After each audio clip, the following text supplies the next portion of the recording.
Após essa aula, você deverá ser capaz de conceituar a ecologia das populações, identificar, definir e exemplificar as propriedades das populações, relacionar crescimento populacional com capacidade de suporte e resiliência dos ecossistemas, enumerar razões para considerar propriedades populacionais em projetos de engenharia e definir demografia. Por definição, população é qualquer grupo de organismos da mesma espécie que ocupam o mesmo espaço particular e funcionam como parte de uma comunidade biótica.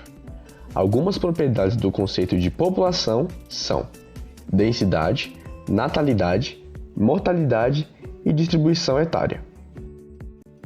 A densidade populacional é o tamanho de uma população em relação a uma unidade de espaço definido.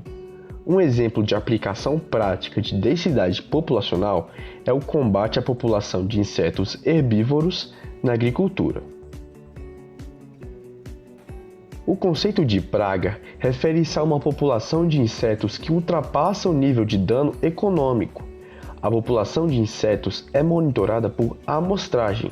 Quando a densidade populacional ultrapassa o nível de dano econômico, se decide intervir com o controle populacional, seja com a aplicação do inseticida ou com técnicas de controle biológico.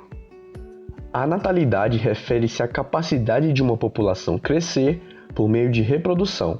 O conceito básico de taxa de natalidade refere-se à quantidade de indivíduos que nascem por um determinado período de tempo.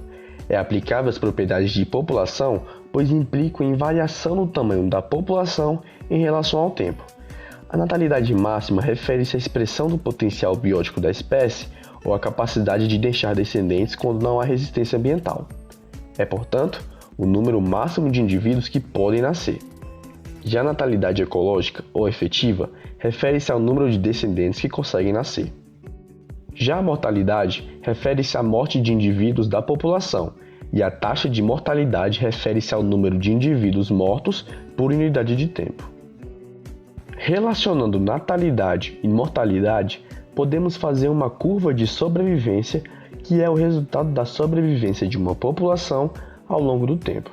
Algumas espécies possuem alta taxa de natalidade e elevado potencial biótico, porém um elevado índice de mortalidade no início da vida. Os indivíduos que chegam à idade adulta podem ter elevada longevidade, como exemplo, peixes e répteis. As espécies de mamíferos, incluindo a espécie humana, possuem alta taxa de sobrevivência e elevada longevidade. A distribuição etária refere-se à distribuição de indivíduos da população por classes de idade. Estudos sobre a distribuição etária das populações humanas implicam em conhecer as demandas por políticas públicas, sistema de saúde, transporte, moradia, etc. Veja essas duas populações. A primeira estabilizou e tem a população envelhecendo, e a segunda em crescimento, com uma população jovem abrangente, contudo, com baixa expectativa de vida. Para estudarmos a capacidade do ambiente em suportar vida, temos que conhecer alguns conceitos: crescimento populacional em forma de J, crescimento populacional em forma de S ou sigmoide, resistência ambiental e capacidade de suporte máxima e ótima. A curva em formato de J indica uma população que está expressando seu potencial biótico sem resistência ambiental. A curva em forma de S ou sigmoide representa o crescimento populacional considerando a capacidade máxima de indivíduos que o ambiente pode conter. A resistência do meio ao crescimento populacional pode ocorrer em função da interação de fatores abióticos e bióticos. A ciência que se dedica ao estudo das populações humanas denomina-se demografia. Esse termo foi criado em 1855 por Achille Guillard. Assim como no estudo das demais populações, estudam-se para as populações humanas densidade, natalidade, sobrevivência, estrutura etária, taxa de crescimento, imigração, emigração, migração e expectativa de vida. Nessa aula você viu como ecologia é um termo amplo. Na próxima aula você conhecerá um maior ainda, a diversidade. Responda essas perguntas. De que forma a engenharia pode contribuir para a conservação das populações? Quais fatores limitam o crescimento de uma população?